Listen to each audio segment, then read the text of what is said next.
I spoke to. Yeah. That's on go. He did most of them, I didn't. Yeah, nice. I just submitted my. He's on. I know. Right. Sorry, I always have to actually.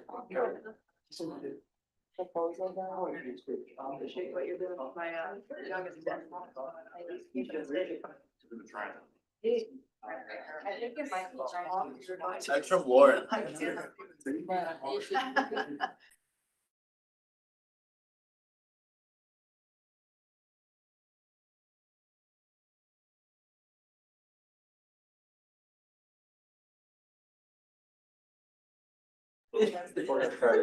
Yeah, so we can just sit right. it's both,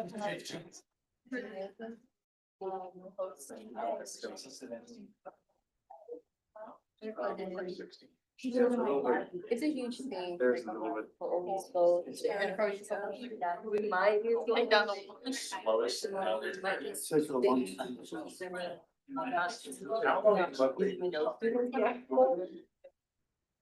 Hello. They were too long. Yeah. No, they're actually not. Yeah. It's so much. I was testing. Yeah. Yeah. But I mean, yeah, advertise. If you want to. Say this is the slowest Yeah. one that's out there. No, that's fine.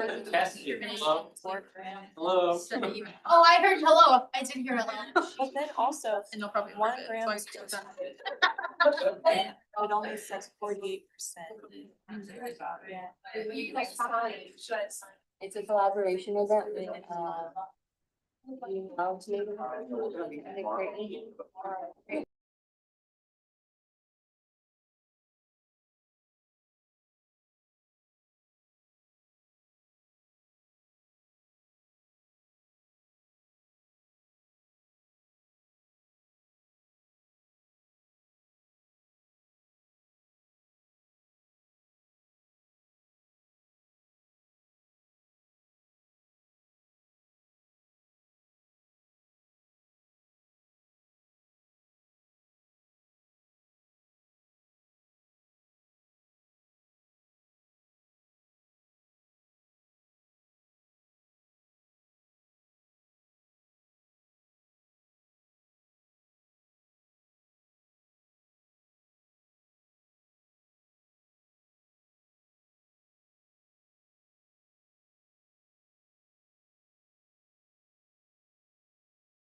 Chair Student Engagement to Shuya. Yeah, here, thank you. Director of DEIA Stephens. Director of Finance Savage. Here. Director of Leadership Development Hills. Here. Director of Recruitment Brody. Senator Acosta. Senator Barrientos. Here. Senator Bishop. Here. Senator Clark. Here. Senator El Fry. Here. Senator Isep. Here. Senator Johnson. Senator Here. Honoru. Yeah, Senator Johnson. Here. Sorry. Honoru. Senator Lopez Pereira. Here. Senator Melgar Serrano. Senator Mitchell. Here. Senator Piper. Senator Potts. Here. Senator Sepkoto. Here. Senator Shake. Here. Senator Swift. Here. Senator Tasneem. Here. Senator Williams. Here. Senator Wiseman. Perfect. Quorum is present, we may begin.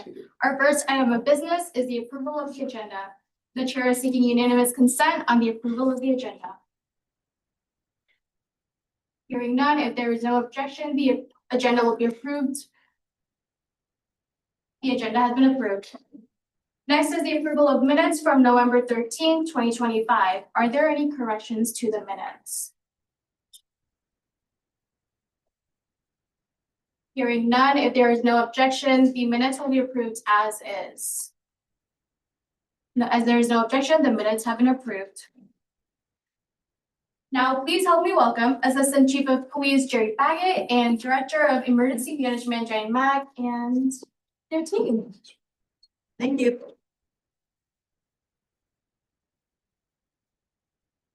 Hi, everyone. Diane Mack. I'm the Director of Emergency Management for UNO and UNMC. I'm Jerry Baggett. I am the Deputy Chief.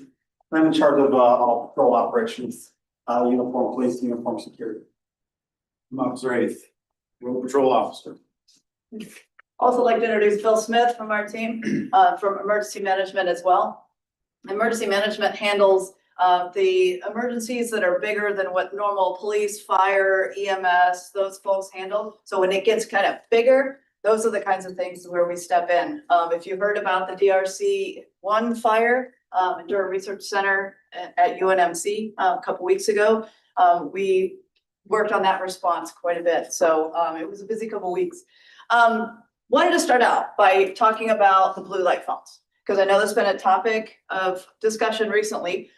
So I wanted, first of all, you all have a cell phone, right? Everybody have their cell phone? Within like 2 feet of you, right? All right, show me your cell phone, please. This is an interactive activity here. All right, awesome, thanks. Okay, so if you don't already have the UNO Alert app, I'm gonna ask you to download it right now. If you go in your app store, Google Play or Apple App Store, it's in there under the, you'll recognize the O, UNO Alert. And so while you're doing that, we're going to talk a little bit about the blue light phones and the other technology that we're kind of rolling out to you here today. So the blue light phones, there are 45 of them. I like the by the numbers kinds of things. So we're going to talk about some numbers here. So 45 is the number of blue light phones that we have on the UNO campus, both Dodge and Sky. You know how many of those work? 15 out of the 45. That's why we're in trouble there. The problem is they don't make the parts to replace them anymore, to fix them anymore. We can replace them entirely, but we can't fix them. It's kind of a robots. If you ever watched the Robots movie, it's kind of that situation. So instead of replacing them, the amount that it would take, a dollar amount that it would take to replace those is $900,000, which is significant, right? So that's why we're looking at other tools that we have. And everybody is carrying their cell phone, right? You have this in your pocket at all times. We all know how to call 911. But there's also some benefit to being able to talk to our own dispatch here on campus that knows our campus, that knows our buildings, that knows our people. So if you'll go into your app, if you downloaded that, please pull that up. All right, love it, love it, love it. Okay, so you will see a couple of things in here. First is the bar along the top, says call UNO emergency dispatch. That's an immediate telephone call to dispatch. If you push it, you will probably talk to them. They know, they've already been alerted that we're playing in the app today, so just in case there's an accidental, don't worry about it. Under emergency contacts, it lists others, including Omaha Police Department, those kinds of things, the non-emergency number for dispatch. If you've lost something and you want to find it, you call dispatch and ask that. That's an appropriate. Not dispatch. But then in the top center, there's the mobile blue light. So we were just asked why the icon for it isn't blue. We said, well, that's a really good idea. So if you have suggestions like that, please let us know. We're happy to take those back. We'll try and make it blue. But for right now, this is a call and location share thing. So you can call 911, you can call our campus dispatch if you need help. This one will actually track your location. It's going to ask you to share your location services while you're on the call with dispatch. They don't have access to your location after that call is concluded. It hangs up and then they don't have it anymore. So don't have any question about somebody tracking you after you call them. They won't. So if you can trigger the mobile blue light and then it says confirm location share and that you want to call. That's it. So then you can have that, there's a companion to that. There's another app here called Friend Walk. And this is one where you can have a friend basically electronically walk with you. So they can track your location. You give them access to track your location. So if you're walking alone at night, if you're walking through Elmwood Park, you're like, hey, this is looking a little sketchy out here. Feel free to use that. And then they can track you and dispatch can as well if you need that. The chat with dispatch, top right, is basically a text with dispatch. If you can't call for any situation, if you don't have a voice, if you're in an active shooter situation, you just want to call or text with them. If you just don't feel like talking on the phone, which I do most of the time, I'd rather text than call any day of the week. They have that capability. You can text with dispatch right here and to get that assistance. So we're rolling out these new things to replace those blue lights. I'm trying to go into the 20th and 21st centuries here to try and give you the tools that can help you with creating a safer campus. Are there any questions on the mobile blue light? Yes. So there are a couple places around campus where you can't make phone calls, especially I would say in elevators are kind of the biggest spot I've noticed.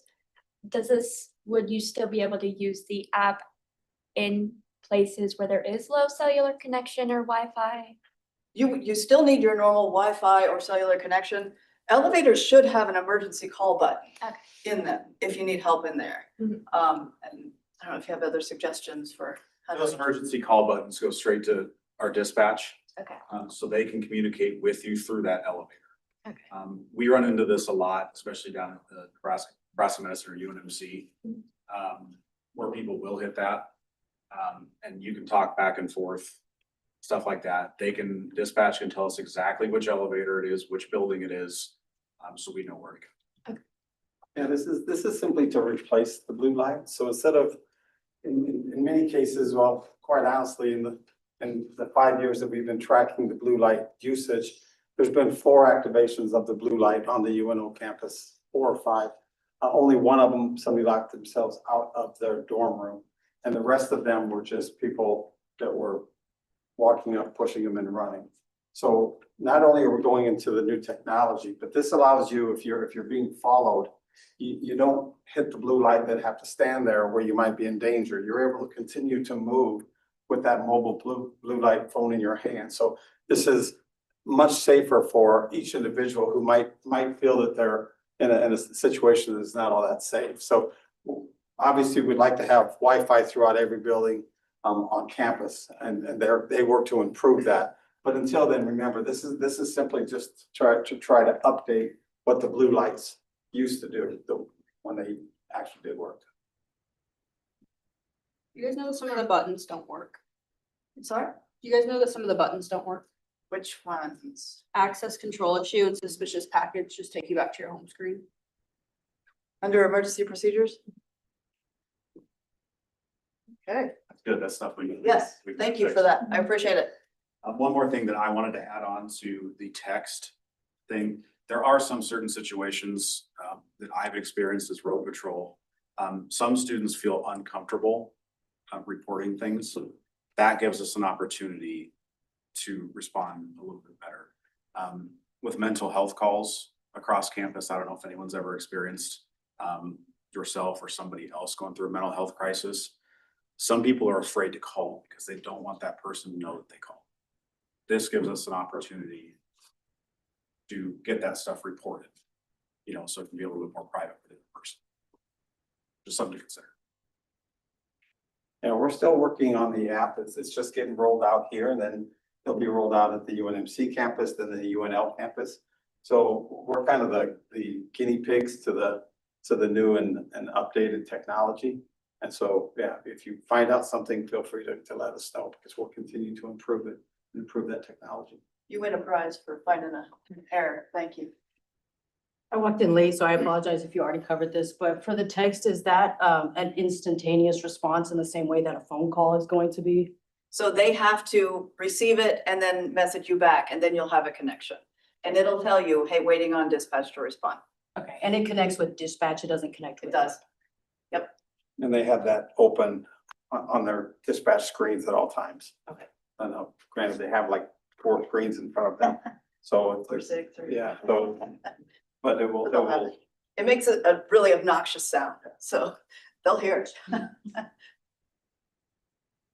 When it comes to the like chat text conversations if somebody were to remain completely anonymous, would that be an option, or is it you would always know who they are? you can remain anonymous. Yeah, they'll have your cell phone number. Or actually, they won't have your cell phone No. number. It's completely through the app, anonymous. Yeah, I think you can. And you know that we're not, I don't know how much you guys go down to Baxter Arena, but we're trying to get that added into Baxter Arena. So if you're having trouble with Baxter Arena with maybe a drunk person next to you at the hockey game, and you really don't want to go down to the crowd manager and complain, because you know you're all students and you don't want to complain on another student.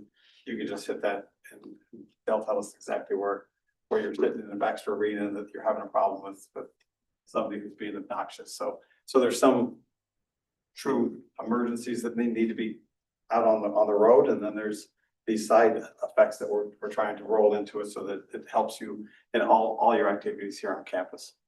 And these are geographically, I don't know, mapped to campus, both north and south campus, so that we're not getting swatting calls, for example, like we had at the library. So, so if somebody, you know, over in some other state can't call and say, hey, I'm on campus and I have this issue, because it won't go through then. They'll have to actually call dispatch or call 911. And it will, keep in mind, it will track you until you tell it to quit tracking you. As soon as you tell it to quit tracking you, that's when it will no longer do that. But if, say you're in a situation where, you know, I hate to always come up with bad situations. You're in a domestic situation and your boyfriend or girlfriend basically took you into your car against your will. This will track you all the way to California. I mean, there's no limit to how far it will track you. Now, it's going to be challenging for us to figure out what car you're in, but we'll be able to pinpoint it through the use of other agencies to determine, well, we know they're right here at this intersection, stop right now. And so it's just huge when we look at the technology as compared to one post of a blue light where you have to push a button and then just sit there and look at the camera and hope that somebody comes help you. So that's why we're moving in this direction. So I know you guys didn't like code this app, so you might not know this, but so if it doesn't, so it tracks you it tracks you until you tell it not to, but it also doesn't work unless you're in the location. So like how does that work? Like where's the geofence at? The origination point has to be on campus, and that is the Okay. geographic boundaries of campus. Okay, but then I can track you once you leave campus, Yes. as long as you started on Yeah, campus. after you started the call. Okay, I got it.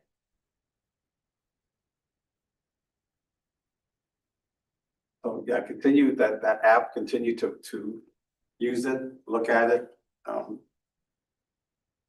Don't be afraid. I mean, you might hit the dispatcher, they'll just answer. Tell them hey, there's a mistake.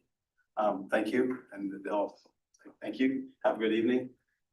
But remember, it's there for emergencies. And please remind other students not to. Yes, with the app and false report things, because we will know about it. So kind of piggybacking off that Baxter Arena, the drunk guy next to you. You know. Just kind of be wary of what it is. You know, if you're not reporting your buddy. On the joke. So please spread the word about the app because we think it's value added. We're trying to add other value to it, such as maybe bus routes or things like that. We know there are other apps that track this and other things on campus that would be helpful. So we're trying to add those into this app and make it really helpful.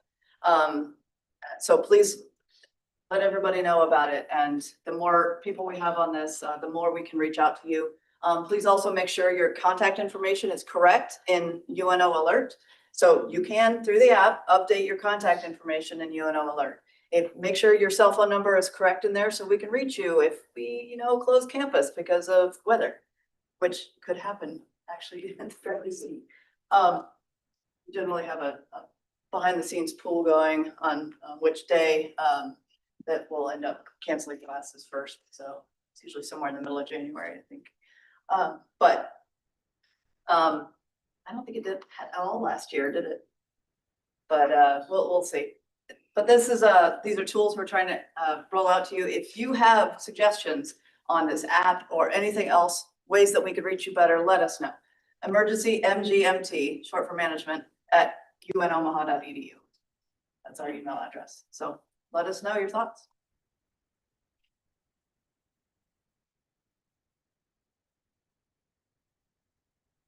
About the app and anything that we do in public safety, now's a good time to throw them at us and we'll let Matt answer. Any questions? You said you've been doing this for a while. Do you get a lot of fake calls or no? On the app. On the app, no, we have not received, we have not done our complete push out of the app. It's so new. So we're still testing it. We're still making the calls to the dispatch center. We're still tracking people as, we'll hit the track button and have them try to track us. So we're doing a lot of the testing ourselves, but it is available now if somebody should need to use it. We kind of pushed it out a little bit faster than what we were going to because of the speed in which the blue lights are failing on us.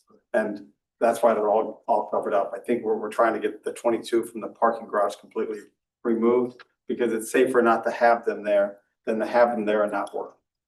So that's our next push, is to do everything we can to get those blue lights out and at the same time educate the student body and the staff to use the mobile blue light on the app.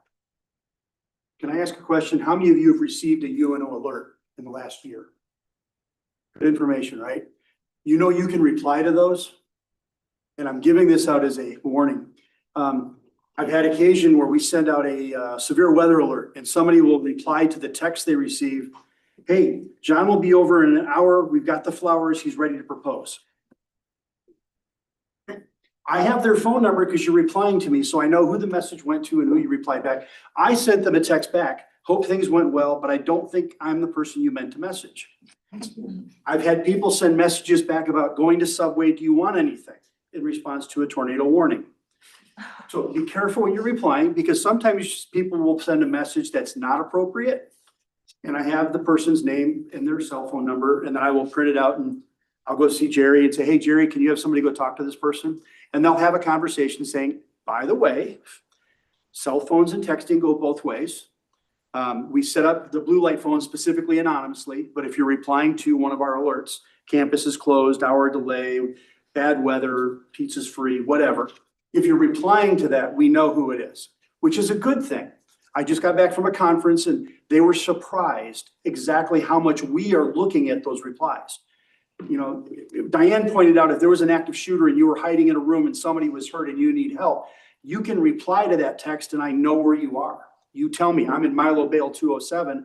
I can then relay this to our first responders and say they need help and they know where to go first.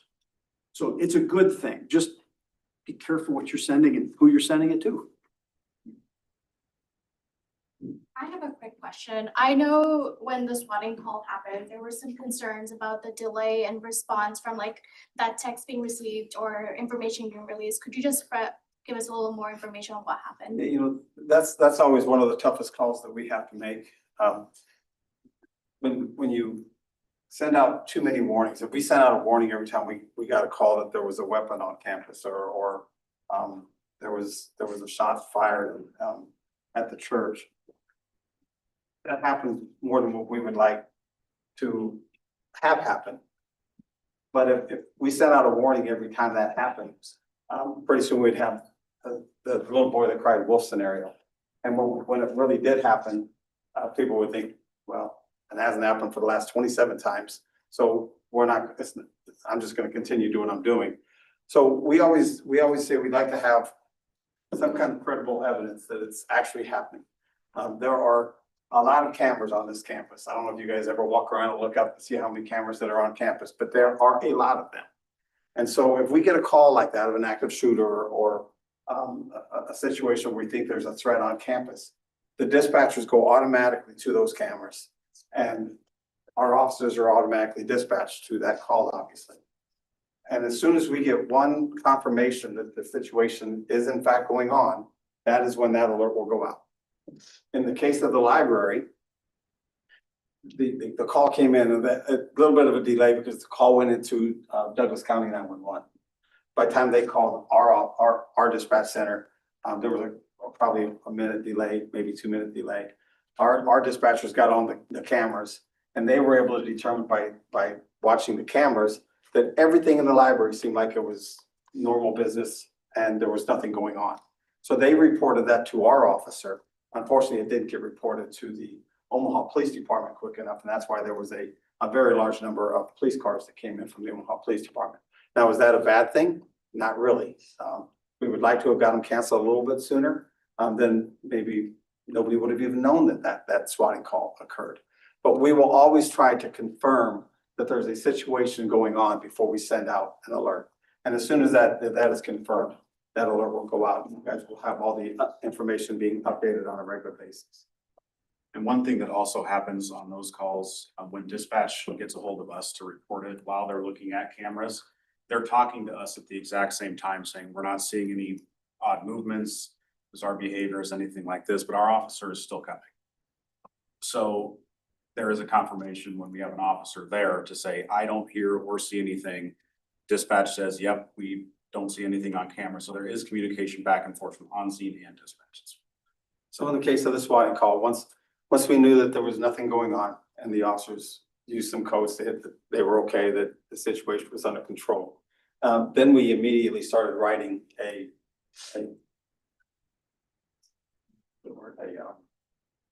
Announcement. An announcement to send out things. We started writing that announcement. Unfortunately, the announcements weren't pre-written. And so it had to go through 3 or 4 different approvals before we were able to send it. Because of that, we have learned that we have some pre-approved messages now. So that will be the hey, it's a fake call announcement will go out quicker than 30 minutes. I think 38 minutes, I think, when it went out. So that was a little bit too long for the people who were getting phone calls. Hey, there's 47 police cars at the university. What's going on? So we will get that all clear message sent out a lot quicker in the future. There had been, 50, I think, swatting calls across the country at different universities, just in the month prior to that. So our dispatchers were already aware that this was a possibility. Our officers were aware that this is a possibility. So they're on the lookout for that, not going in thinking, okay, this is swatting, going in thinking this is an active shooter, because that was the call. But they also have in the back of their head, look, if it is business as usual, it's probably swatting. So following up with that event that happened, I was actually on the opposite side of campus taking a lockdown browser quiz. So just a quick question about that. After you explain that, I guess I can change my question now. But like, is there a way you guys alert Scott campus as well, or like opposite, if it was Scott campus, how you guys alert it? So if it was an active situation, Yeah. it would go to the entire campus. The alert would go out to everybody, not just the people in this area or that live in this area. And when we determine it's a fake call or a swatting type call, but yet we had 47 police cars expediting or lights and sirens, we'll send out the, hey, this is what happened, call, but everything's safe, you don't have to worry about it. Again, we don't want to send out the, hey, there's a report of shots fired at the library, 2 minutes after it happens, when we haven't even confirmed it yet. Because if we start doing that every time these calls come in, then the people who are calling into 911, they're winning. And if they know they're winning, they're going to continue to do it. So we have to make sure that we don't allow them to win, while at the same time, we keep the student body safe. So it's a balancing game. So with the use of cameras and with the use of communications between the officers and the Douglas County, Omaha police officers, we feel that we feel that the only thing that we did that could have been improved on in the swatting call at the library was that 38-minute gap should have been closed down to about 20. That message should have went out within 20 minutes that says, you guys might have heard a bunch of sirens on main campus. It was a swatting call. There's nothing going on. And so we were 18 minutes late on that message. And that will not happen again. We're also not used to sending out messages saying, hey, nothing to see here. Right. So that was a whole new thing. And I'm sorry for your luck about being on a lockdown browser. That sucks. One thing I'd like to address is there's a lot that goes on in those types of calls. So there is a lot of back and forth all over the place, especially for us trying to figure out what's exactly going on. So there is a little bit getting everybody together on the same page on what's actually happening. I know you guys said that it's kind of, the app is relatively new.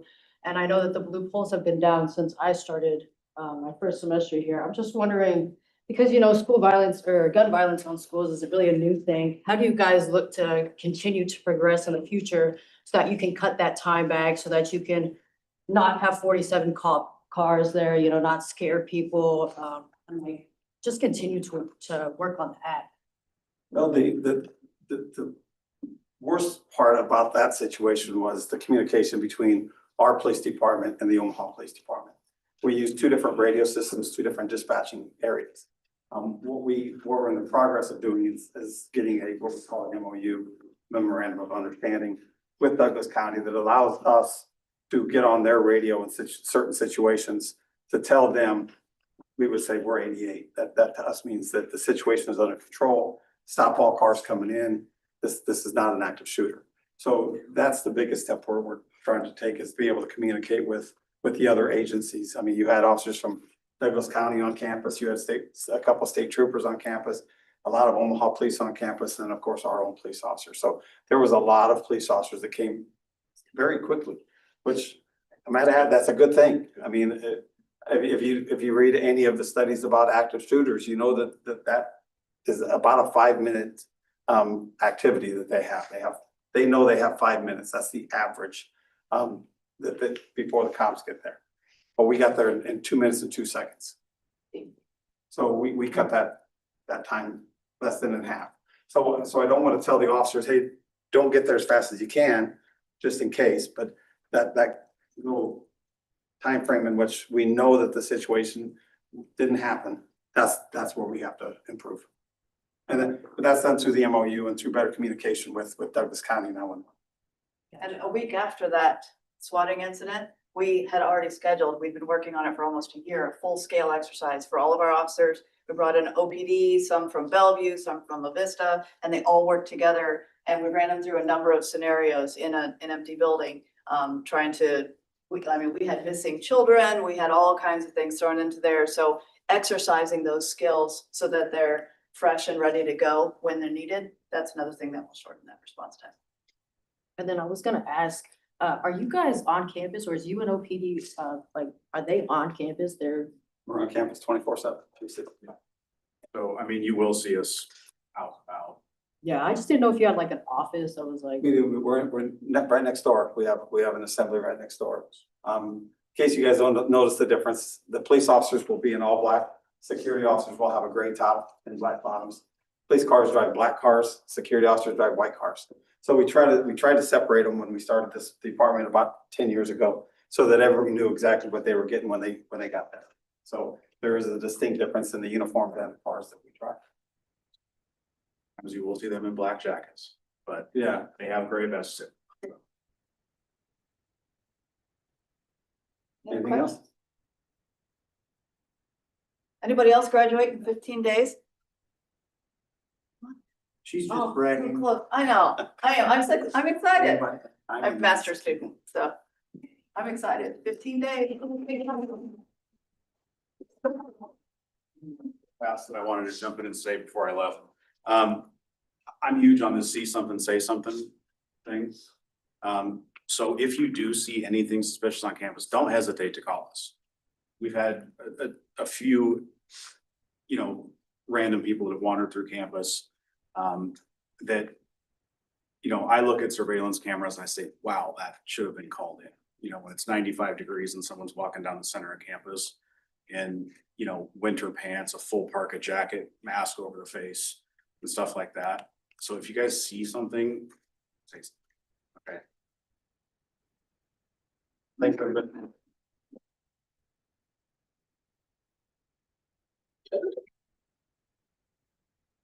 Now, please help me welcoming Jonathan Acosta, the Director of Student Success Applications and Advice Center.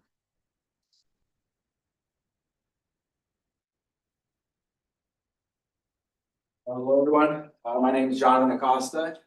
I'm actually pretty excited to speak to you. I was UNO alum. I graduated a while ago, but I always like when I get to talk to students. So I'm going to be talking about Astrango, the new chatbot.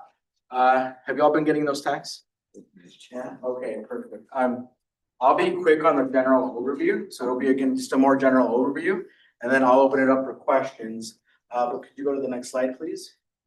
So what is Astrango? You already kind of know, right, for the most part. So it's an SMS chatbot. It's powered by EdSites. And I like to think of it as like kind of UNO's personal, like Alexis, or what's the one on Apple? I should know this. Siri.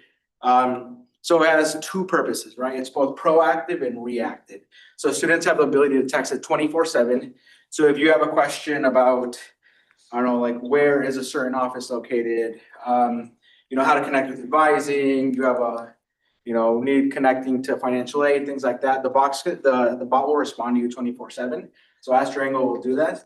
But there's also the proactive part, right? So one of the things is, as a student affairs professionals, we don't really, we hear from stuff, we hear from students. But many times when we do hear from students and surveys and things like that, it's kind of late, right? Survey goes out, and then 2 months later, 3 months later, like after all of that's been done, okay, here's what students think. This is a way to get that more in real time, right? So it'll check in on you, and you all know how it checks in on you, right? It asks a question, 1, 2, 3, 4, like how are you feeling, et cetera, et cetera. So it does that. If a student ever needs staff support, EdSites, so the chatbot, it flags them on a dashboard so UNO can follow up. Here's one example. I had a student that was asking some very specific questions about loans, and they needed help from financial aid. So what the bot did was it referred them to financial aid, but then they were also flagged on the dashboard. So I was able to reach out and then hand them off to the appropriate people over in financial aid. And the bot's name is Durango. Next slide, please. So who are the people behind Astrango, right? It's not just a chatbot. There are humans behind this, right? So here's the implementation team. So I have myself, Jonathan Acosta. I'm the program sponsor, so I led implementation. We have Ali Davini. She works out of the Dash office, and she's one of the student outreach coordinators. And then Rafael Ferreira, he's also one of the student outreach coordinators. And what was our role? Our role was to train the bot. Right, so how does the bot know what it knows? I'll go over that in a second, but we help train the bot. We're continuing to improve the bot. I'm aware that there are some gaps in its knowledge base. And actually that's one of the reasons I'm here, right? To kind of learn from all of you and answer your questions. We're also the people behind the scenes on the dashboard, right? So when students get pinged, right? We are the ones that get to see that. And then from there we triage and identify which referrals we should make for the student. Next slide.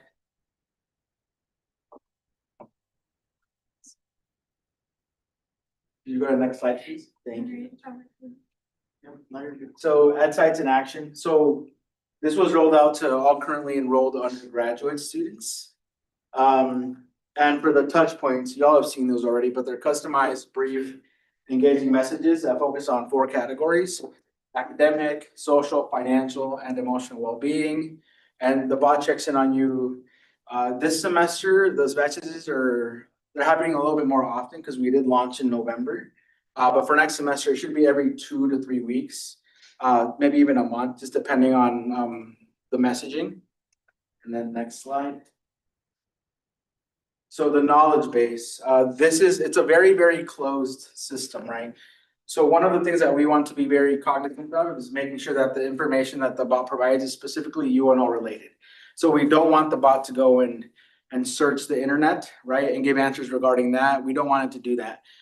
So what it does is right now there's a knowledge base of around, I believe we're almost at 400 entries, right, of questions and answers. And those are things that myself and the implementation team put into the system so it can help students. And here's an example of that. How do I register for classes? To register, log into Mavlink, check your enrollment appointment, add classes, see it here. But that's how the bot knows what it knows. And again, it doesn't search the internet for stuff. It works predominantly off of that knowledge base. It does know a little bit of things about the world, but that's pretty limited. And next slide, I think that's actually it. Oh, so launch timeline. Here's just a little bit of an idea of the overall process for implementation. So procurement, that's more working with the university system to make sure that it's okay to do at sites.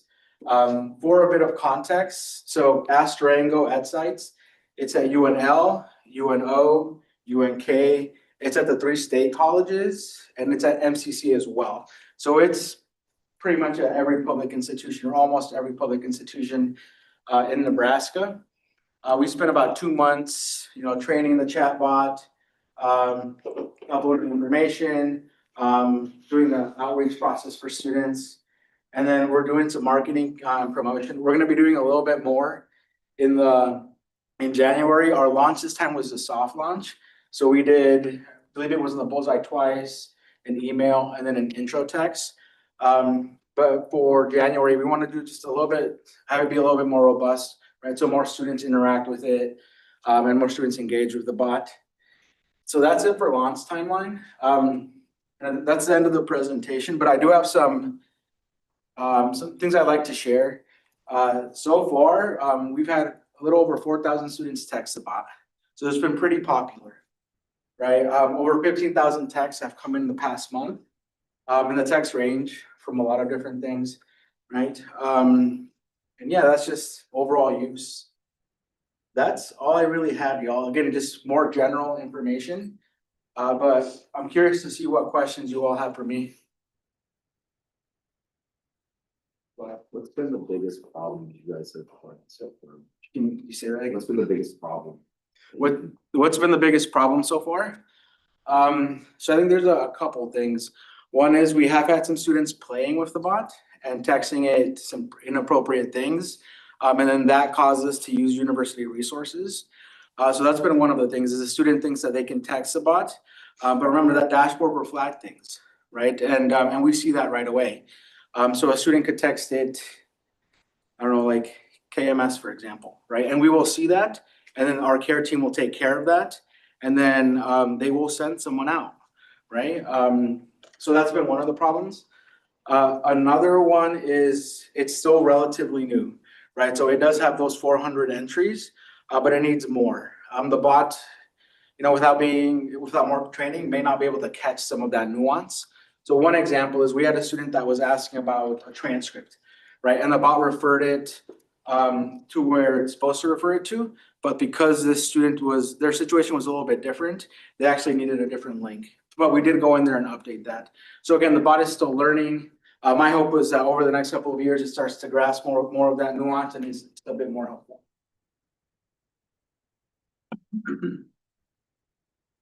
Question over here.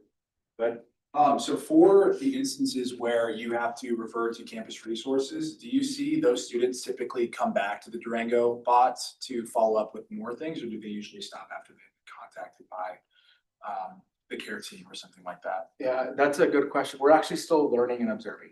Okay. So I'm not entirely sure yet. My hope is that they'll continue to engage, but again, we're only a month in. So that answers, I'm not sure yet. I'm still learning. So if like, this is not affiliated to the care team, but let's say a student texts like, oh, there's a shooter on campus, will you be communicating or will the bot or someone be communicating with the police? That's a very good question. So the question was, let's say like if someone texts the bot, like there's an active shooter, or more, let's say violence related, there is an alert function in here, right? So an alert goes off and we currently do have, I believe, so care team is on there and there's a few other people on that alert. I know someone from public safety is on there as well. So that's reported immediately through that alert. I apologize if you touched on this, but I guess if you guys get so many questions about a certain thing within this chatbot, that sends students to a resource, will that resource use that data, I guess, to maybe update how that resource is marketed to students, or like if it's marketed well, and like will they change that resource or? So that's a really good question. So we can actually see that some of the top questions. So right now, we have students asking about mental health resources, wellness resources. They're asking about when a break is. Again, we're only a month in and we do have some data, but we need to continue to wait to capture even more data before we start to before we start making recommendations and providing insights. My hope with all of this is that it starts to capture gaps, right? We're like, hey, like we are seeing a huge need for more wellness coaching, right? Or we are seeing that students in this area are feeling like low morale. But again, it's only been a month. Need to wait to make sure that we have like a full understanding of the information before we move forward with things. So you said that the bot pulls from like these made entries that you submit for things like break or when's graduation that change each semester. Are you manually putting those in, or is the bot able to go onto UNO's website and pull that information when it's announced on there? That's a good question. So the way we do the knowledge-based entries is we always refer to a website, right? And really rely on that website. So we are relying on our partners and departments to make sure that they keep everything updated. So we do go in there and update it regularly, but it's much more better if we're able to refer to something that is kind of more tangible or changes in real time. We could go in there and change it every semester.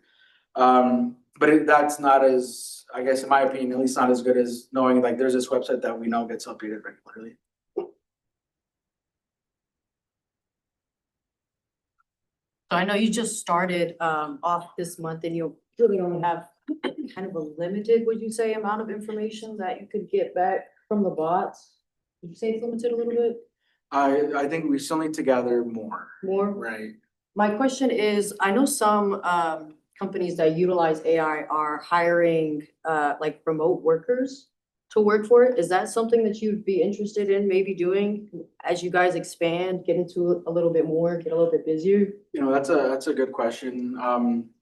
My hope is that as more students engage with it, and as we start to see gaps, that we're able to provide maybe recommendations on like, hey, we need more counselors, or hey, we need like additional like resources here.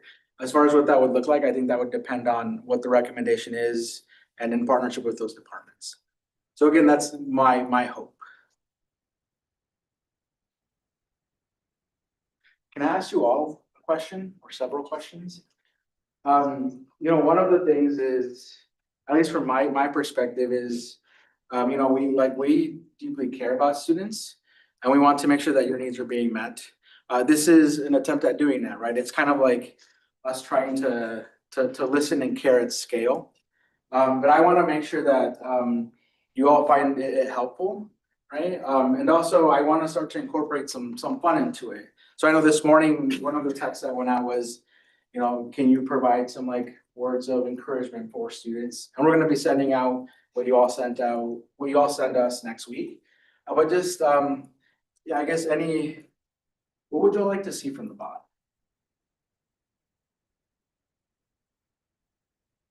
Well, right now, are you all pretty neutral? Go ahead.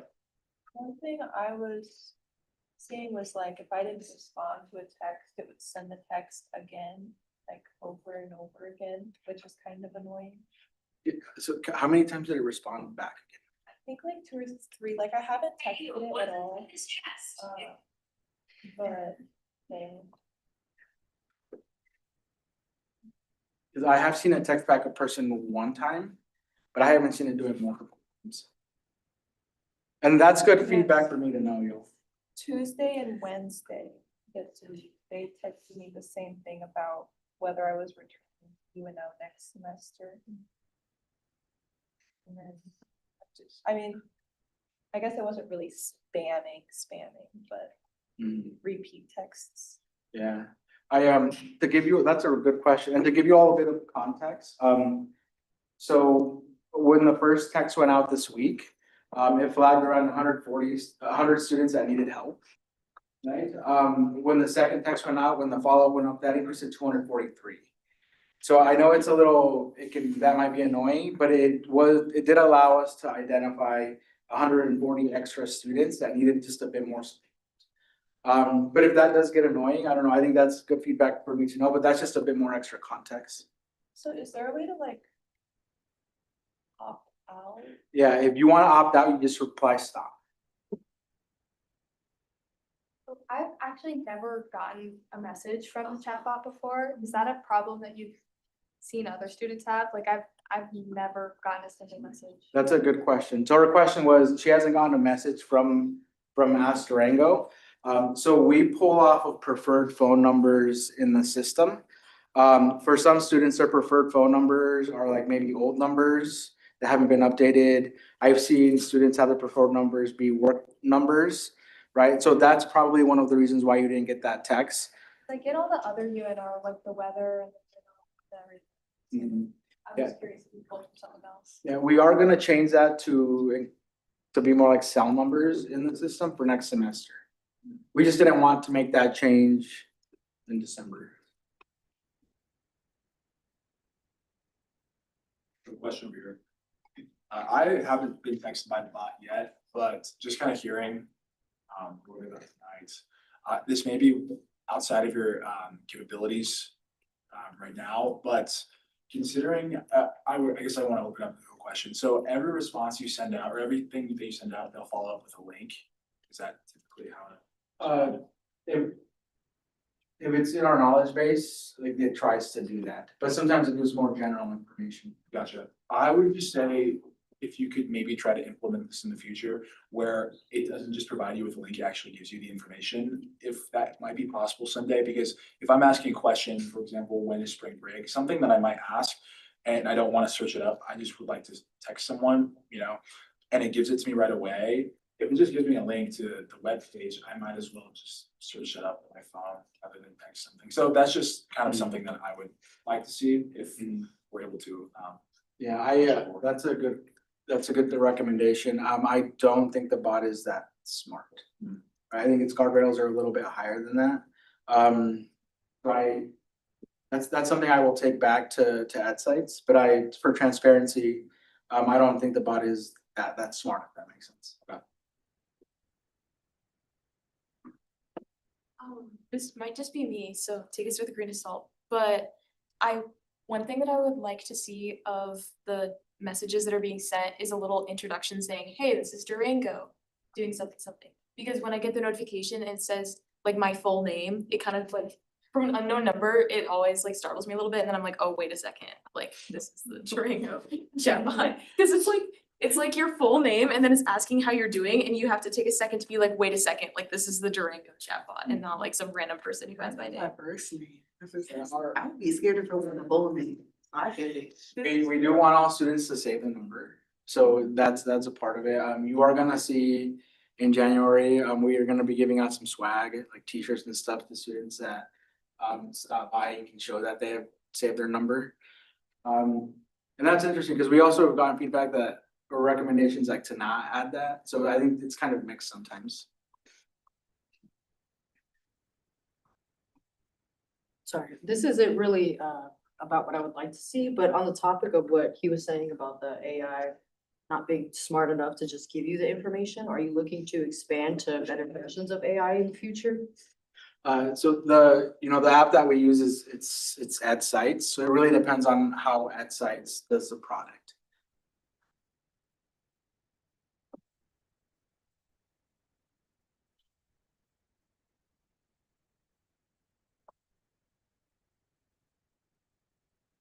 Is that I feel like y'all are making my job.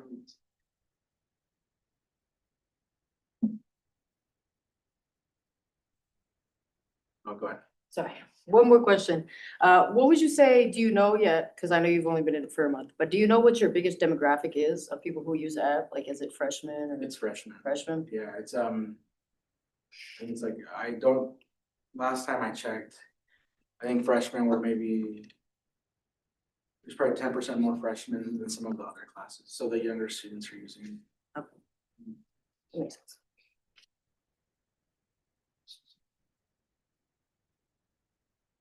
Well, if y'all ever have any questions, feedback, always feel free to connect with me, email me.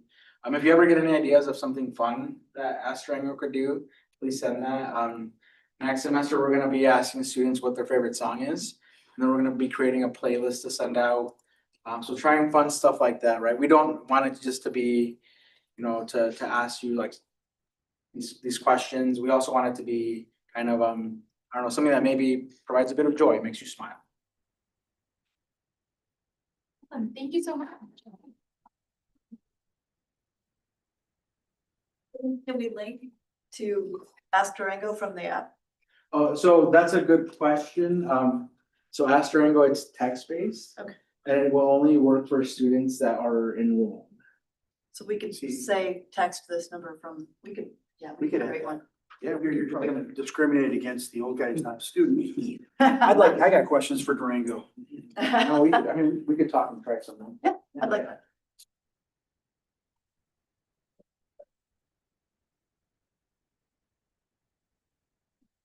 Thank you again so much. Thank you guys. Thank you.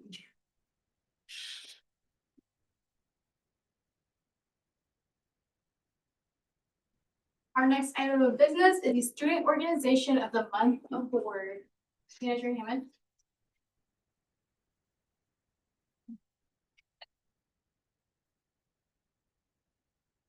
If y'all can't choose that, just like, please let me know. Registered student organizations are an integral part of the campus experience. Each organization impacts campus in some way or form, whether it's through events, advocacy, or building community. The Student Organization of the Month Award was established to highlight and celebrate their impact. With that being said, the Outreach Committee is excited to announce the student organization for the month of November, Health Roots. Health Roots is a public health focused organization led by students who are passionate about reducing health disparities and improving access to preventative care. They blend community outreach, digital education, and youth mentorship to bring vital healthcare knowledge directly to the people who need it most. The goal of Health Roots is to help teach people how to take care of themselves so they don't get to the point where they need space care. They host many events on campus, including a pickleball tournament in collaboration with Dance Marathon, as well as a sand volleyball tournament to raise awareness for breast cancer. Not only are they doing great work on campus, but they are active in the Omaha community as well. They have volunteered at health clinics, taught health literacy to a local high school, and hosted other initiatives geared toward educating and engaging community members. Congratulations once again to Health Roots. The work you do is inspiring, and we are thrilled to be presenting you with the Registered Student Organization of the Month Award. And to speak about the organization is the president and founder, Ferial Akpo Idriso, and I apologize if I said that wrong.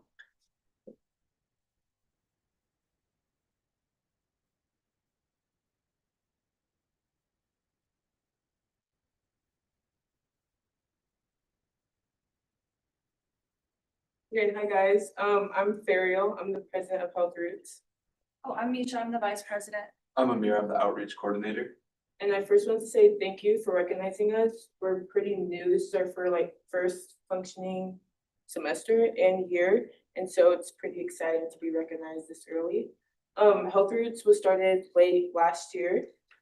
We started it because we saw a need in our community for health education and preventive care outreach. I think a lot of us here can attest to how difficult navigating the healthcare field is, especially when you need help. So we just wanted to help with that. With Health Roots, the goal is to help teach people how to take care of themselves so that they don't get to the point where they need serious care, but also teach them how to find the care that they need if they ever need it. We've done multiple events. She kind of really went over it a little bit, but and there's pictures up there of some of the events that we've done so far. Some fundraisers, some educational things. We went to a high school in Lincoln that had a pre-health program, like inside of the health or inside of the high school. And we presented to them about health literacy, lots of volunteering stuff. So if you guys have any questions about or suggestions about any events that you would like to see us do or that you would like to be a part of, just let us know. We have a couple of things coming up. Yeah, so I mean, it's just the start. It only gets bigger and better from here. So we have big plans for our future, but in the near future, we have a lot more volunteer opportunities lined up, whether it's clinics, whether it's drives, all types of things like that. So if any of you guys or anyone you know would you feel they'd be interested in that, send them our way. Instagram has all our stuff. So outside of that, we always have like professionals coming in to present to our club. Yesterday, we just had someone who specializes in teaching and educating people who share a different view than you or like disagree with you, how to pass that and actually get points through and teach them. And so we always have people coming in from like UNMC or professors here. So if any of that sounds interesting to any of you or think anyone would be interested, send them our way. We also have a coat and medicine drive coming up this coming week. So Monday through Wednesday, I think that's Through the 10th, yeah. through the 10th, from 11 to 2 p.m. in Milo Vale. We'll be having a drive. So if you guys want to stop by the table, we'd love to have you. I also want to shout out our social media because we do a lot of our health education through that. Like we had a couple of videos about how to tell the difference between type 1 and type 2 diabetes, or just like simple preventive care, things like that. So you guys should all go follow our TikTok, Facebook, or Instagram. And does anybody have any questions? I love the whole group. I love all of it. I'd love to get involved. What's your guys' Instagram handle? Health Roots UNO, at Health Roots UNO. Health Roots? Yeah, that's you. Any other questions? Well, thank you guys so much.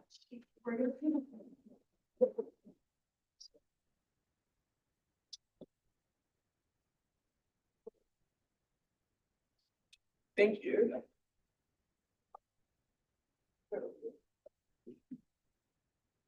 This is so awesome. Thank you.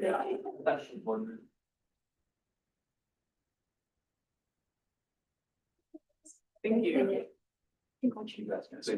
Thank you.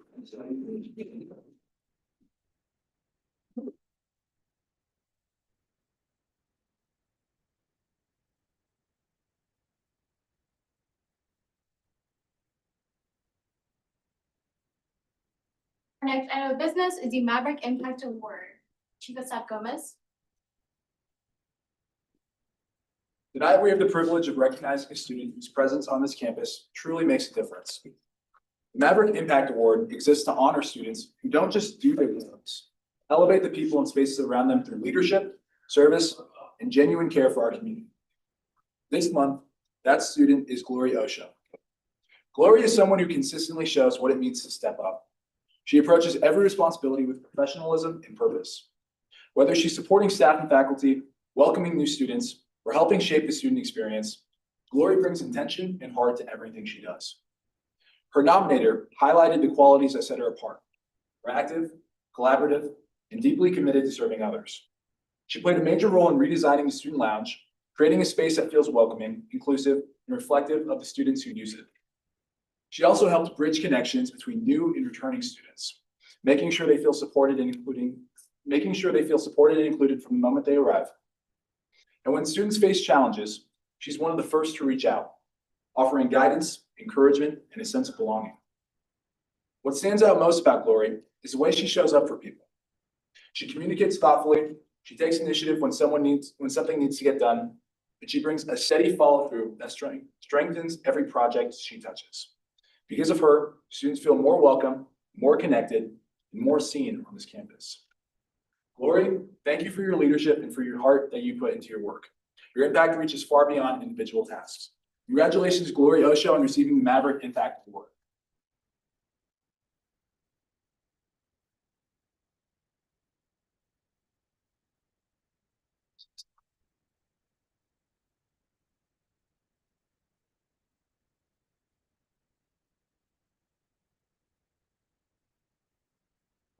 We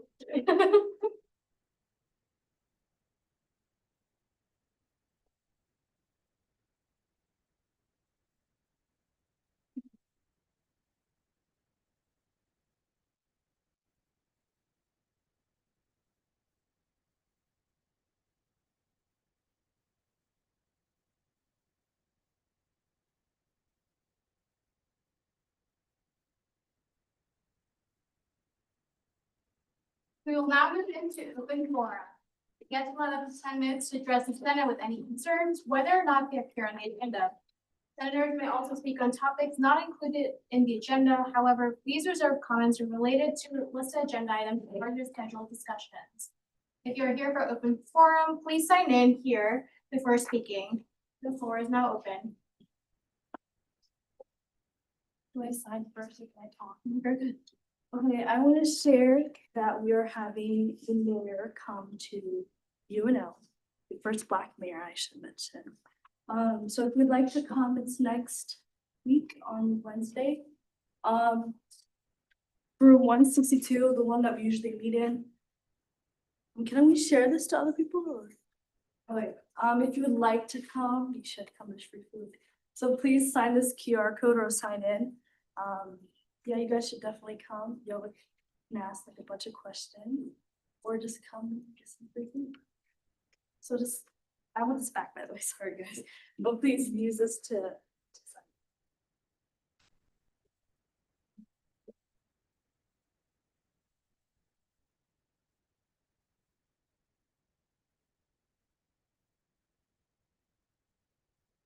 Is there anyone else here for open forum? If there are no additional speakers, open forum is now closed. Our next item of business is reports from officers. For Regional License report, he is currently at a Board of Regents committee meeting and tomorrow's Board of Regents actual meeting. That is his update for you guys. If there are any questions or concerns about what is being said or discussed on the agenda for tomorrow, please feel free to email him with any questions. For my report, I have submitted the announcing request for the DEIA committee for the nonprofit fair. I'm currently working on converting the bylaws PDF to the DocX version so that the rules committee can make edits as needed. And then I also worked on the resolution that will be presented later. Are there any questions for me? Perfect. Chief Gomez. Yeah, so I sat in on a MavPro grant proposal as the student government delegates. And I also interviewed a new student court justice with Chief Justice Castro Gomez. Okay, moving on to report from executive committee. Stephens is not here. Director Savage. I met with budget, and we got the last, request that had been submitted to us, reviewed. And yesterday I did have a business office meeting, with the corporation to discuss, reserves, concerning the student legal services. Thank you. Are there any questions for Director Savage? Okay, Director Hills. Yes, so like Aditi kind of went over, DIA committee met about that nonprofit fair that we're planning, and yeah, kind of was going over the purchases we were looking at making and finalizing like the people we'd be reaching out to. And then for FYLC, we just did some last stuff. Today was our last semester meeting. So just planning for next semester with the ambassadors and scheduling things, as well as we filled out some thank you cards and stuff for people who then came and spoke to us this semester as well. So.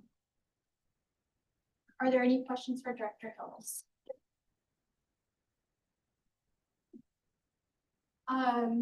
Manager Hammond. Outreach committee is starting to finalize what the RSO plaque's gonna look like, I hope. So helping them with that and then also just reaching out to Health Foods to coordinate them coming to speech nights. Are there any questions for Manager Hammond? Coordinator Sip. We have finally solidified a date for the RSO mixer, which is going to be on February 7th. from 12 to 2. And then I sent out an email to all RSO presidents and then whoever was signed up on MAPSing for like the contact information, so they are aware that the date is happening. And then I sent out a Google form as well for them to fill out regarding what they need help with, if they have any questions for student government, where can we help?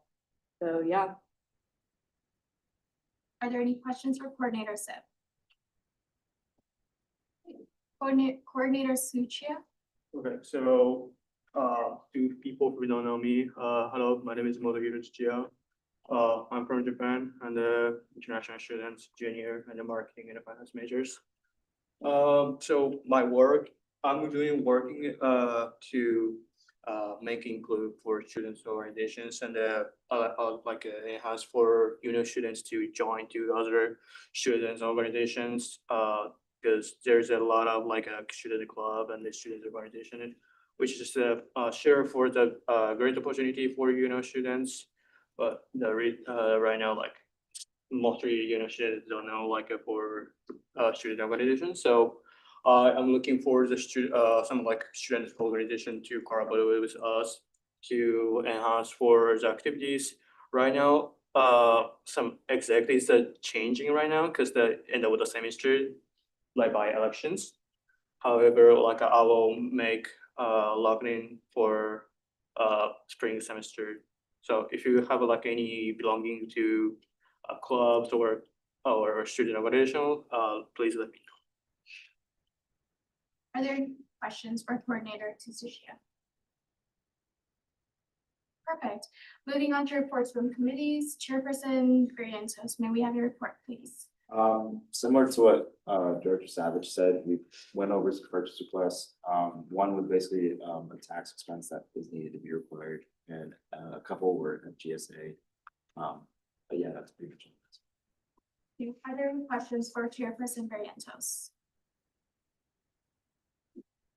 Chairperson Johnson? Last meeting, we met with Alahi Pearson.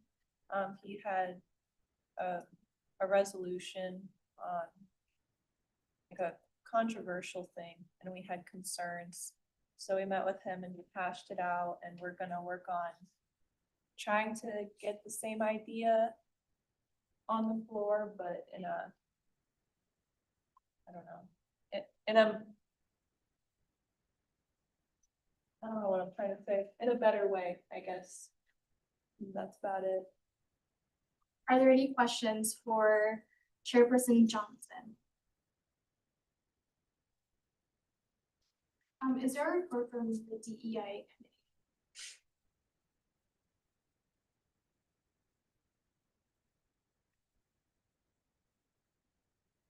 Yeah, I can do it.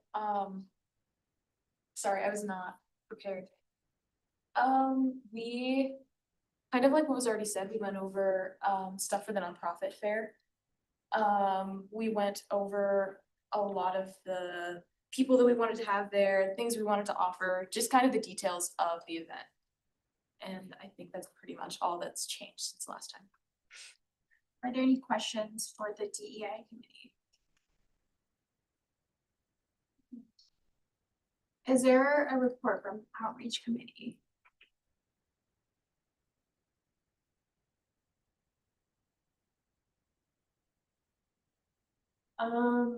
Not doing too much, just, yeah, just figured out the November RSO, and then like I said, just kind of finalizing the whole plaque situation. And then we're waiting for a couple of things from Regent Lacey to give to us to kind of start other initiatives. Yeah. I think so. Are there any questions for outreach? Okay, Chairperson Shake. As usual, we are continuing to review the agency bylaws. We did meet with VP Ryan, Advisor Brock, and discussed the policy or the resolution that's on the agenda today. That's it. Are there any questions for Chairperson Shake? Perfect. Advisor Brock. I have processed mini and will finish out what Budget Committee has approved in terms of purchasing primarily for the agencies. to close out the semester. I have continued to assist the Director of DEIA, Alice Steffens, and the agency directors in terms of their oversight, and have assisted in the recruitment efforts for the SABC commissioners, which continues. And so if anyone has any suggestions or would like to direct someone to that form, that is on MAVSync under student government, the interest form for SABC. So they are looking for as many applications for student at large members to serve. So if anyone is interested, please recommend that they apply. Are there any questions for Advisor Brock? Okay. Our next item of business is unfinished business. As there is no unfinished business, we will move on to new business. Our first item of new business is the appointment of Student Court Justice Dee Dee John. Is there a proponent speech? Yeah. Thanks, coming up.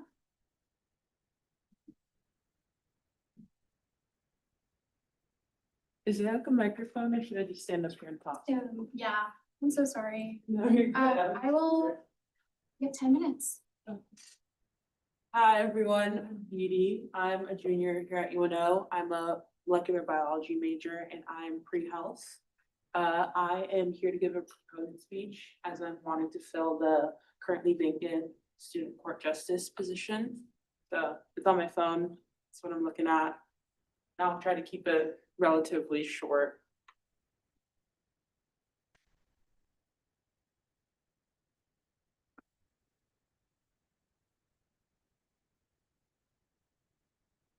Okay. During my high school career, I was involved in several executive committees and leadership roles, with being in multiple extracurriculars from academic decathlon to orchestra to National Honor Society and student court. Becoming very accustomed to and enthusiastic about working in teams and towards a greater goal has become a large part of how I dedicate my time. From student council president to co-committee chair of community service to librarian to volunteering for CHI's Emmanuel Hospital, all of these positions and ways of engaging in my school community fed my ability to actively listen and work collaboratively. This carried into my college career as I started in first year leadership committee in my freshman year, a precursor organization to Student Government Association here at UNO. While in that, I got exposed to much of the inner workings of all the branches of student government, including the judicial branch.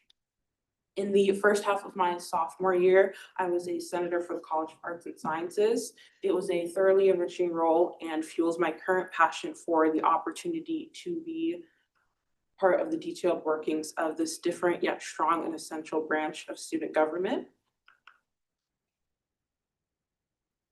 During my collegiate career, I have also been involved with extracurriculars such as Pre-Health Professionals Club, Women in STEM, and Maverick Productions. Remaining engaged with my peers in the student body population is very important to me. My presence on campus is how I like to carry that out. As a student court justice, I would bring prior knowledge of student court, SJ bylaws, as well as the policy index to the role.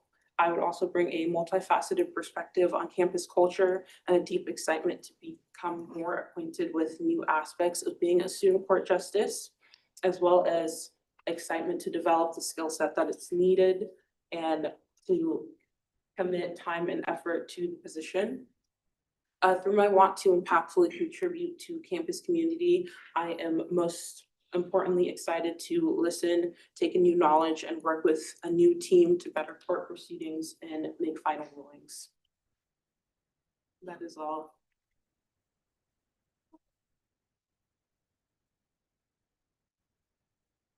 Does anyone have any questions?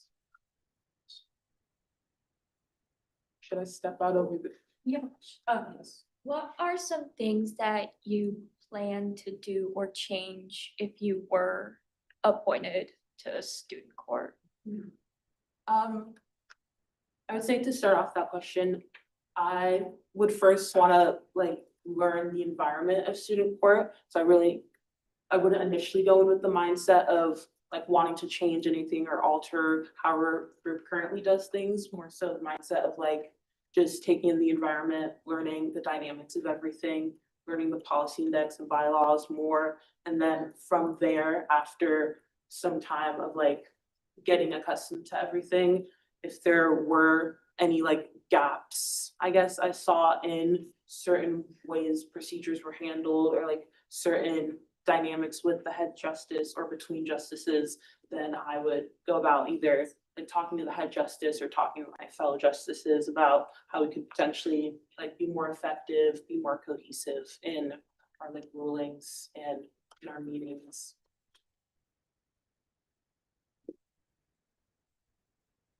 Anyone else? If there are no more questions, accept notice.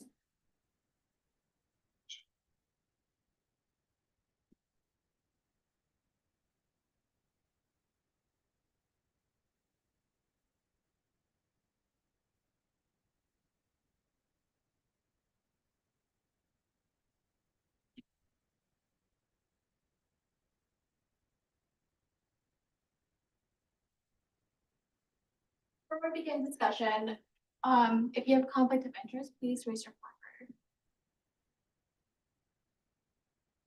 Okay, is there any discussion on the appointment of D. John as student court justice?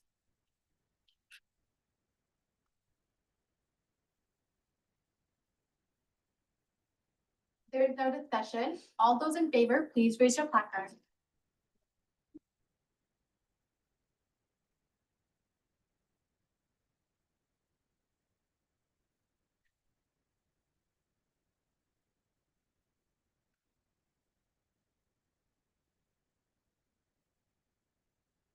All those opposed, please raise your placard. All those abstaining, please raise your placard. D. John has been appointed as student court justice.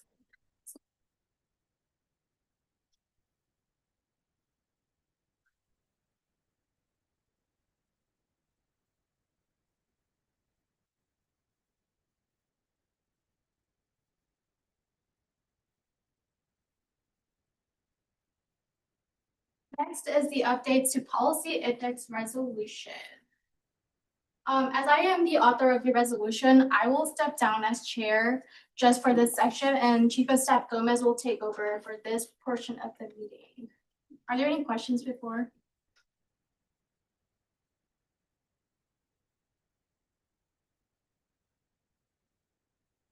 Okay, so I'm going to walk you through the proposed updates of the policy index. The biggest change we are going to be making is adding a clear and comprehensive executive session policy. This really matters because it ensures that we're fully following the Nebraska Open Meetings Act and UNO HR policies. One of the key clarifications is that when we're discussing personnel matters like agency director hiring and performance evaluations or contract matters, the chair will automatically put the Senate into executive session. So no motion will be needed for that. And because of state law, the chair will also not accept any motion to avoid going into executive session in those situations.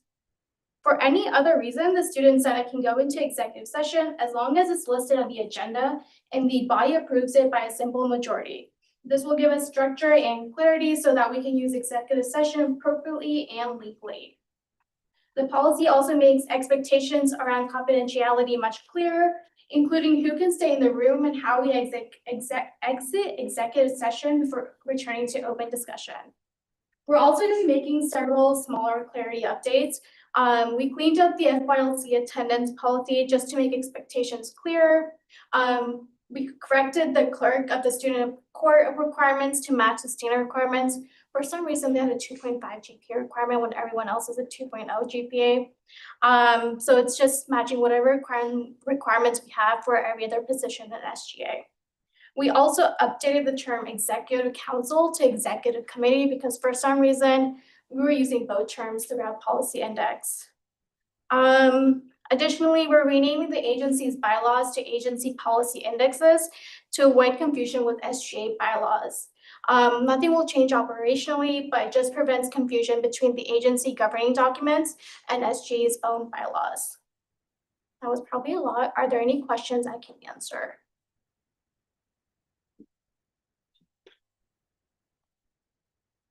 Alright, well, if there are no questions, we move into a period of discussion. Is there any discussion on SR 252612 update to the policy index? If there's none, all those in favor, please raise your hand.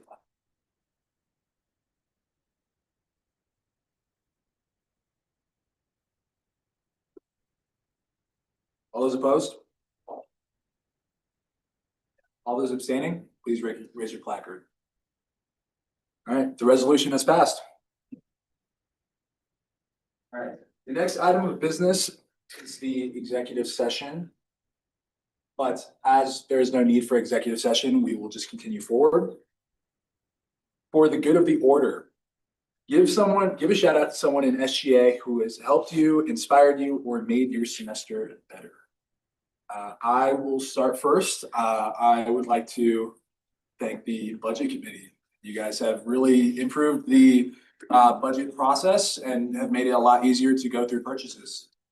VP Rye. I would like to thank Gio, Drew, and Chloe for dealing with my nonsense and giggles. I'm sure you probably noticed that. So just thank you for listening. I'm gonna thank Drew. I met Drew through student government and I was going through classes with him has been fun and just also being able to learn how to tell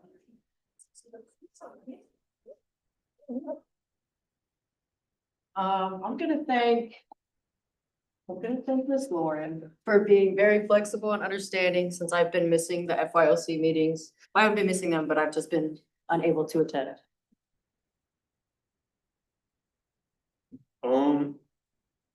So I recently joined to the SGA and it's kind of like a second meeting I've joined it, so everyone helps me and everyone caring for me.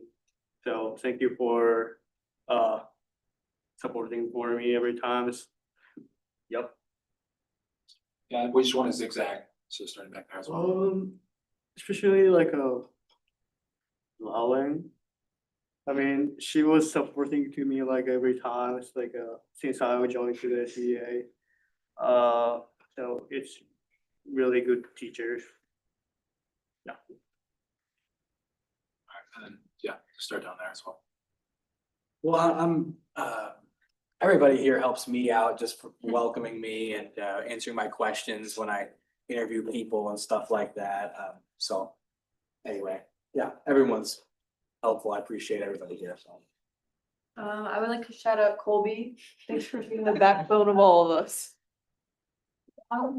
Yeah, I was gonna shout out Colby for our meetings and coming to our FLSC always. And then also just like clearing up anything and always just being there to answer our questions, as well as my FLC ambassadors, Caliciana and Clancy, and then all my other FLC members not here.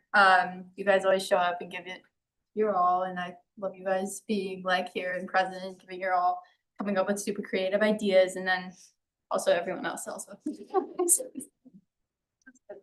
Yeah, I'll shout out budget committee as well. They've been great and very flexible, understanding and efficient. So I appreciate everyone's efforts. Piggybacking off of what Clancy said, I would also like to thank Lauren for being just such a sweet, amazing, and just a well-rounded being. So thank you. I'd like to shout out Gio, Aditi, Drew, Chloe, Haroon, budget committee. They've all been really good friends, really good mentors. The budget committee is really easy to work with. Shout out to my committee, who's committee, of course, Aditi and Colby for making my job a little easier to advising me, and Senator Barrientos, of course. My meetings are better with him here. I'm gonna say Colby because he gave me a really quick crash course after I missed our first meeting, but thank you. And then also to budget committee, shout out to y'all. And shout out to everyone who is going to attend my next meeting for CEO.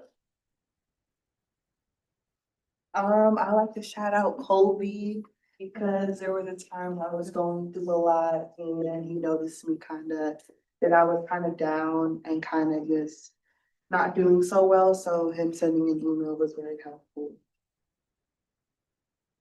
Okay, she's not here, but I wanted to shout out Sophia because I feel like her passion and like commitment to student government has kind of like inspired me the same way, and like the way she talks about it, like when we end up staying super late, she always like doesn't want to leave early and like she's too committed to it. I just think that's like really helpful for me to see. Thank you to Johnny and Brooklyn for making budget committee really easy and efficient.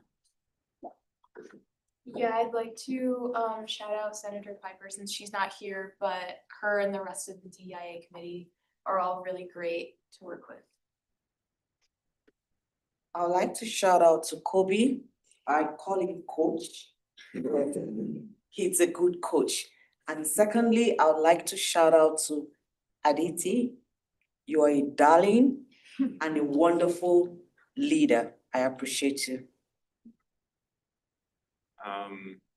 I'd like to shout out Kobe, or not Kobe. He's the GOAT. I love him. Thank you, Kobe. I'd like to shout out Senator Johnson. I feel like you've been a really good chair this semester, and you've had a lot of difficult situations, and I feel like she did really good. Thank you. I'd like to shout out my committee members, Arun and Ava, and Anthony, even though he's not here, for stumbling through some confusing moments together, all with smiles on our faces, and Aditi for being a good leader, helping us get through. I'd also like to shout out my committee. I feel like since it's all our first time doing something like this, we're all learning together and learning to navigate everything, and we work well as a team. I wanted to shout out the Civic Engagement Committee, but especially HAPSA because you've been very helpful when I had to be absent once and bringing up like questions to Elahi and stuff like that. I want to shout out my rules committee because I don't know what's going on a lot of the time because I just started being a senator and they always update me and like they're patient with me. And then also she's not here, but Director of Recruitment Brody because I was forward to talking to her at meetings.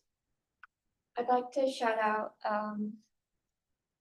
Chair of DEIA Piper and the rest of the DEIA committee because it is my first time doing this and it was super overwhelming, and they have been really good at not just like me specifically, but making sure that things are done in a way that they are efficient, but like nobody gets lost or left behind, and they're all very good at communicating, which is very helpful, so. President Brock. Well, I will thank you for your remarks. I appreciate your kindness and the joy that it is to work with all of you. As I have said, I was very involved in student government for many years, starting in the 5th grade, but to see a group that has functioned as well as you all have this first semester has been really wonderful. You engage in a lot of dialogue, but respectfully. I think there's a lot of great ideas and I think a lot of momentum to move into the spring. So I hope and I want you to have rest and wish you luck on your finals, but please remember the momentum coming into the spring once student government starts again. Thank you. So kind of going off what Advisor Brock said, this is going to be our last meeting of the semester. We will reconvene in January. So until then, please don't hesitate to reach out to us if you guys need anything. Good luck on finals and have an amazing break. With that, the chair is seeking a motion to adjourn the meeting. Motion. Senator Johnson, is there a second? Senator Mitchell, yes, thank you. All right. All those in favor say aye. Aye. Those opposed say nay. Let's go.